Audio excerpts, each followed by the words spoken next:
Have you ever asked yourself why you stay in a relationship that causes you pain? You're aware of your unhappiness, you know this connection drains your spirit, and you understand the other person is unlikely to ever change. Still, you remain. You've attempted to leave, promising yourself this time would be the last, but an invisible force always pulls you back. Why? What makes the suffering insufficient to compel you to walk away? The reason isn't found in the other person. It's not because their manipulation was so masterful that you lost your ability to choose. It's not because your love is so profound that you can't bear to part. It's not because things were wonderful once and might be again. The reality is, the problem is rooted in what this relationship has awakened within you, in the patterns it has reinforced, in the old wounds it has activated. Toxic relationships are more than just arguments, deceit, and manipulation. They are about subconscious patterns, unresolved traumas, the terror of being alone, the desperate need for validation, and the relentless cycle of confusion and hope. You are not imprisoned by the person. You are imprisoned by what this relationship makes you feel. And that is precisely why simply ending it isn't enough. You might succeed in creating physical distance, but an internal part of you will keep returning, replaying the good memories, rationalizing the bad ones, and questioning if you should give it one more try. The issue was never just the relationship itself, it's the psychological attachment that formed, a bond so potent it warps your perception, leading you to accept behaviors you once swore you would never tolerate. But this has to stop. This message isn't here to make you feel guilty. It's not to suggest you are weak or lacking determination. Quite the opposite. This is to help you comprehend what is truly taking place, to offer you clarity, because with understanding comes the power to regain control, and it is only with control that you can truly break free. So listen closely. If any piece of you feels ensnared, unable to leave despite knowing you must, this is for you. By the end, you will grasp exactly why this cycle perpetuates itself, and more importantly, you will know the steps to shatter it. Let's begin. Why do certain individuals repeatedly find themselves in toxic dynamics while others can leave and never look back? The answer is found in the way we are taught to love. Love isn't something that just occurs. It is formed, constructed, and conditioned. To understand why you feel so deeply connected to someone who hurts you, we must address a fundamental concept: attachment. From the moment we're born, we crave connection. In our earliest years, our brains are wired to link safety and comfort with how we receive affection. If we are raised in a setting where love and care are consistently and healthily provided, we learn that relationships are secure places. But if affection is intertwined with coldness, rejection, inconsistency, or abuse, our minds learn a different lesson: that love is volatile, unpredictable, and something to be earned through struggle. And therein lies the core of the problem. If you grew up where love and pain were inseparable, your mind internalized that dynamic. This means when you encounter someone who treats you with consistent kindness, it can feel dull, unnatural, or even suspicious. But when you meet someone who offers affection in measured doses, who one day makes you feel cherished and the next day ignores you, your brain recognizes that pattern. It equates this cycle of uncertainty with what it learned to call love. This is the peril of the emotional trap. You aren't just in love with the person. You are attached to what they signify for you. They trigger something old inside you, a familiar feeling, a subconscious drive to prove that this time you will be worthy, that this time love will prevail, that this time rejection will finally become acceptance. This leads us to a primary reason it's so hard to exit a toxic relationship: the fear of loss. When your attachment is built on a foundation of uncertainty, the thought of losing that person becomes unbearable. Not because you cannot survive without them, but because you feel a desperate need to resolve this narrative, to prove you can make it succeed, to somehow convince this person to give you what you've always craved. But here is the truth. You have nothing to prove to anyone. This relationship is not a test of your lovability. The problem isn't you, and the solution isn't with them. The first step out of this trap is to recognize what is happening. This brings us to our next point. If emotional attachment sets the trap, what holds you inside it? There is a psychological mechanism that operates like an addiction, making the suffering in this relationship feel, in a strange way, rewarding. This mechanism is called intermittent reinforcement, and understanding its function may be the key to breaking the cycle. If this message is resonating with you, please consider subscribing to the channel. Your support is greatly appreciated. Have you ever observed that regardless of how painful the relationship gets, there are moments where everything seems flawless? Those scarce instances when the other person is precisely who you wish they were, when it feels like things are finally about to turn around. You hold on to those moments, replaying them, persuading yourself that this is the relationship's true nature and the rest is just turbulence to be overcome. But this isn't love. It's an addiction. And what fuels this addiction is a powerful psychological force called intermittent reinforcement. The idea originates from B.F. Skinner's research on behavior and conditioning. In his experiments, Skinner found that the most potent way to keep a subject hooked on a behavior was to reward it unpredictably. Instead of providing a food pellet every time a rat pressed a lever, scientists began giving the food only sometimes, with no set pattern. The outcome? The rats became obsessed, pressing the lever relentlessly, desperate for the next reward, unable to quit. Now, substitute the rat with a person and the lever with your relationship. It functions identically. If the other person were consistently cruel, leaving would be simple. But they provide small, random doses of kindness, which keeps you trying, forever hopeful for the next emotional reward. The most insidious aspect of this mechanism is that it trains you to settle for less and less. In the beginning, you may have expected respect, mutuality, and commitment, but after so many highs and lows, your standards shift. You begin to accept crumbs because deep down, you just want to feel those good moments again. You tell yourself that if you try harder, if you're more patient, if you change something about yourself, they will finally revert to the person they were at the start. But that is the trap. This relationship was never about love. It was about control. The toxic individual, whether consciously or not, realized that keeping you ensnared doesn't require constant affection, but the perfect blend of warmth and coldness, just enough to keep you hooked. And that is why leaving is so agonizing. It's not just the end of a relationship, it's the end of hope, the end of the possibility that one day everything will change. Accepting that is painful but essential. Because as long as you continue playing this game, your identity will erode. You will lose sight of what you deserve. You will begin to doubt yourself, and you will be slowly conditioned to accept less, expect less, and be less. Worse still, the other person often convinces you that you are the one at fault, that you're overreacting, that none of this is actually happening. If you have ever found yourself questioning your own sanity, feeling like it might all be in your head, then you must understand the next concept: gaslighting, projection, and emotional manipulation, the psychological weapons that demolish your perception of reality. If you've ever thought, am I being too sensitive? Am I the problem? Maybe I'm losing my mind. Then you have experienced the effects of psychological manipulation. And among all its forms, few are as destructive as gaslighting. Gaslighting is the act of distorting reality to such an extent that you begin to doubt your own feelings, memories, and even your sanity. It is a highly effective control tactic because it places you in a perpetual state of uncertainty, making it more difficult to identify the abuse and even harder to leave. Here is how it operates. You notice something is wrong, perhaps odd behavior, a contradiction, or a lie, and you confront the other person. But instead of accepting responsibility, they turn the situation around. They accuse you of being paranoid, overly sensitive, or creating drama.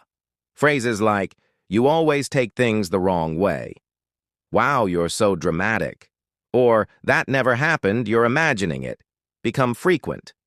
Over time, you start to second-guess yourself. You replay conversations, trying to recall details, searching for proof to confirm your feelings. With each new confrontation, the distortion of reality grows stronger. What once felt clear now feels hazy. The more you question your own perception, the more you rely on the other person to define what is real. Gaslighting is just one tool in the arsenal. Another potent weapon is projection. In this case, the person attributes their own faults and behaviors to you. If they are lying, they accuse you of being dishonest. If they are unfaithful, they accuse you of cheating. If they are aggressive, they claim you provoked them. The cruelest part is that after hearing these accusations repeatedly, the victim starts to believe them, internalizing a guilt that isn't theirs and carrying an emotional weight they were never meant to bear. The purpose of these manipulations isn't just to avoid responsibility, it's to leave you in a state of confusion and emotional fatigue. Because when you are emotionally depleted, you are easier to control. When your self-worth is destroyed, you accept any crumb of affection as a prize. When your sense of reality is warped, you stop trusting yourself and start trusting the other person implicitly. This leads to an even more profound question. Why do you continue to tolerate all of this when it's so clear the relationship is destroying you? Why is the fear of leaving still so powerful? The answer is found in one of the most significant factors that keeps someone trapped in a toxic relationship: the fear of loneliness and the delusion that love can change someone. Have you ever thought to yourself, "But what if I can't find anyone else?" Or, "What if no one else will ever love me?" Have you ever found yourself believing that if you just try a bit harder, show a little more patience, or alter something about yourself, maybe this relationship will finally succeed? If so, you have fallen prey to two of the biggest forces that keep people trapped: the fear of being alone and the illusion of change. The fear of loneliness is not unfounded. It has deep psychological roots. From childhood, we are taught that being alone is negative, something to be avoided. Society constantly reinforces this idea. Movies, songs, and social media all convey the message that being in a relationship is the ultimate achievement, as if being single is a sign of failure, as if not having a partner proves something is wrong with you. Now combine that fear with a relationship that has dismantled your self-esteem, where you were conditioned to believe that no one else would understand you, that no one else would accept you, that no one else could love you like this. The result? You convince yourself that leaving would be a grave error, that it is better to endure the familiar pain than to risk being alone. But what if I told you that what you are feeling is not a fear of loneliness, but rather emotional withdrawal? Toxic relationships foster a state of dependency akin to an addiction. You are not just attached to the person, you are ensnared by hope. You remember who they were at the beginning, those moments when everything felt perfect, and you believe that if you just hang on a little longer, that version of them will reappear. You rationalize the bad times, dismissing them as temporary phases. You cling to hollow promises and sweet words delivered at just the right moment, all while ignoring the reality of their actions. This is not love. This is the illusion of change. The problem is, genuine change doesn't happen just because you want it to. It doesn't happen because your love is strong enough. It doesn't happen because you sacrificed yourself until you had nothing left to give. True change only occurs when a person acknowledges their problem and has a sincere desire to transform. And let's be honest, how many times has this person vowed to change? How many excuses have you heard? How many times have you believed that this time would be different? If nothing changes, it's because this relationship was never meant to. Accepting that is painful. It hurts because it means letting go of hope. It hurts because it means confronting the void left by something that consumed so much of your life. It hurts because it means admitting you invested your time, energy, and love into something that had no future. But this pain is temporary. The pain of staying is eternal. Yet leaving a toxic relationship is not merely about deciding to go. If it were that simple, you would have done it. To truly leave, You must sever the emotional bond, reprogram your mind, and reconstruct your identity. And that is what we will discuss next: how to break the cycle and begin the process of emotional detoxification. Have you ever realized that even when you know this relationship is destroying you, something inside still resists? Even when the pain is unbearable, that small voice whispers, "What if I'm making a mistake?" Or, "What if I never find this again?" This happens because leaving a toxic relationship isn't just a logical choice. It's not enough to intellectually understand the harm. You must rewire the way your brain connects love, validation, and even your own sense of self. You need to undergo a true emotional detoxification. Yes, detoxification, because this relationship operated like a drug. Every small dose of affection was a reinforcement to keep you hooked. Every moment of hope was an addictive high. And now, just like with any addiction, you must cut off the supply completely to reclaim your freedom. But how is that done? How do you finally sever a bond that feels unbreakable? Step 1. The complete break. No contact. If you want to genuinely heal, you cannot maintain any connection. This means no texts, no calls, and no, "let's just be friends." Any contact you have with this person will reactivate the emotional conditioning and drag you back into the spiral of confusion. You might think, but what if they change? What if they realize what they've lost? But here is the reality. If this person were capable of changing, they would have done it already. If they truly valued you, they never would have brought you to this point. What they feel isn't remorse. It's the fear of losing their control over you. And perhaps you think, but I just need closure. You don't. You already have all the information you need. The closure you seek is just one last excuse to stay. So cut it off. Block them on your phone, remove them from social media, refuse the crumbs. And prepare yourself, because when you finally do this, the emotional withdrawal will be intense. Step 2. Endure the withdrawal without relapsing. In the initial days, you will feel a void. Your brain has been conditioned to seek this person for a sense of completeness, so their absence will feel unbearable. But this isn't love, it's withdrawal.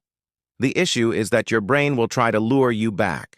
You will only recall the good times, forget the suffering, and think, maybe I overreacted.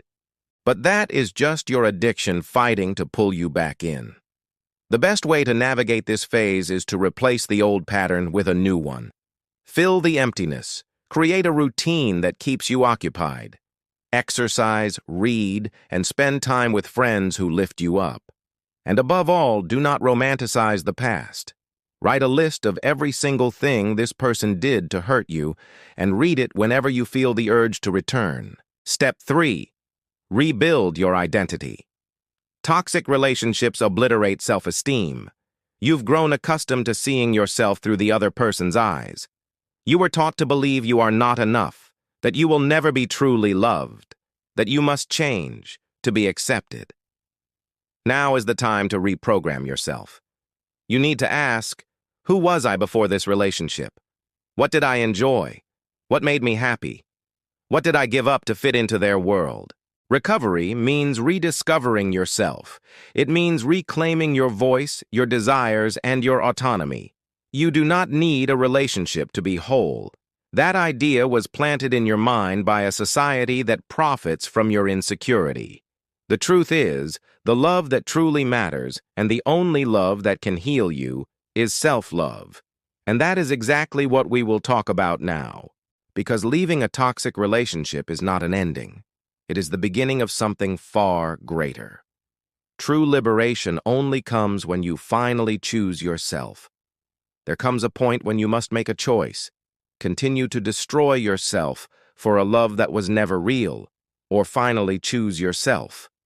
Because ultimately, it doesn't matter what the other person feels, what they promised, or how many times they swore they would change. What truly matters is what you are willing to accept for your own life.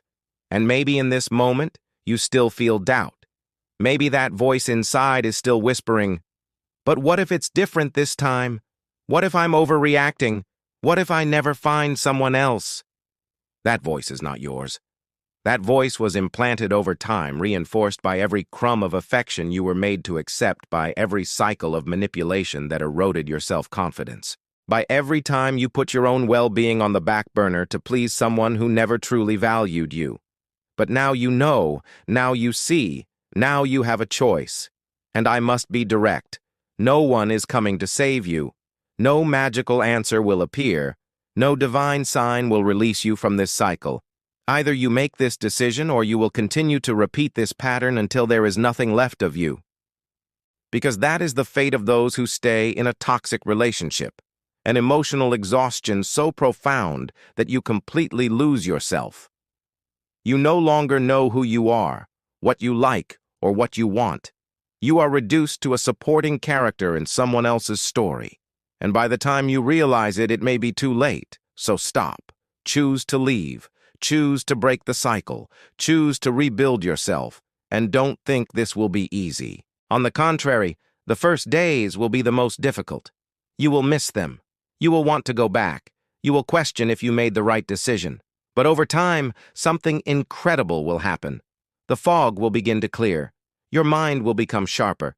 You will see that what you called love was never love at all. You will remember who you were before this all began.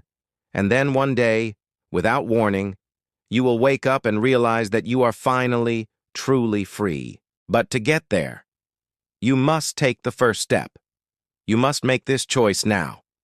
And I want to know, what part of this resonated with you the most? What did you see that was not so clear before?